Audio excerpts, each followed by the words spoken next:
Engkau adalah Petrus, dan di atas batu karang ini aku akan mendirikan jemaatku, dan alam maut tidak akan menguasainya. Matius bab 16 ayat 18.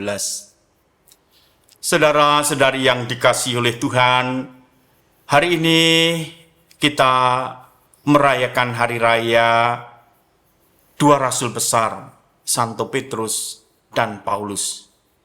Kita mengenal kedua rasul ini. Kita tahu Santo Petrus adalah salah satu murid Yesus, dua dari 12 yang dipilih oleh Tuhan untuk mengikutinya menjadi penjala manusia. Dan Petrus yang menyangkal Yesus, Petrus yang reaksional, emosional, kita tahu. Dan kita juga tahu siapa Paulus. Dia seorang penganiaya jemaat. Namun Tuhan, karena kasih-Nya kepada mereka, Tuhan mengubah mereka. Mengubah Petrus yang juga emosional, mengubah Petrus yang menyangkal, menjadi Petrus yang menjadi batu dasar dibangunnya jemaatnya. Dan Petrus inilah yang menjadi pemimpin dari para rasul yang dipilih oleh Tuhan.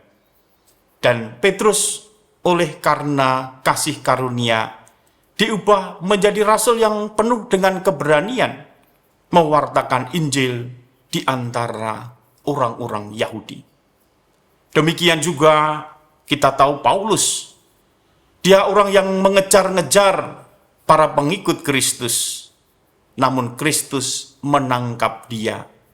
Kristus karena belas kasih-Nya memilih Paulus untuk dijadikan rasulnya yang mewartakan Injil kepada bangsa-bangsa bukan Yahudi. Oleh kedua rasul ini, iman tersebar, warta Injil diwartakan di mana-mana. Nah, saudara-saudari yang terkasih di dalam Tuhan, belajar dari kedua rasul ini, kita juga harus menyadari bahwa gereja, bahwa kita juga dipanggil untuk mewartakan Injil dimanapun kita berada. Kita juga harus selalu memiliki semangat dan keberanian untuk memberi kesaksian Injil dimanapun kita berada. Tapi tentu kita bisa takut, bisa tidak berani, bisa kemudian tidak semangat. Karena mungkin kita belum mengalami Tuhan yang mengubah kita. Karena itu menjadi penting juga bagi kita untuk selalu mencari saat-saat dan juga waktu-waktu kita berjumpa dengan Tuhan, supaya kita diubah oleh Tuhan. Karena iman itu bukan upaya kita, tapi iman itu adalah anugerah, kasih karunia yang diberikan kepada kita. Kalau kita tidak kemudian mencari Tuhan dan dekat dengan Tuhan, Tuhan pun juga tidak mengubah kita.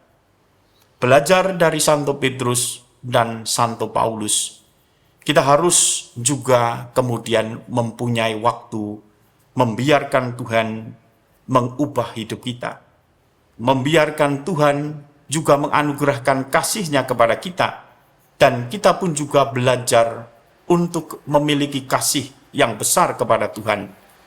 Hanya dengan demikian, kita akhirnya diberi kekuatan dan keberanian untuk mewartakan Injil dimanapun kita berada. Tuhan memberkati.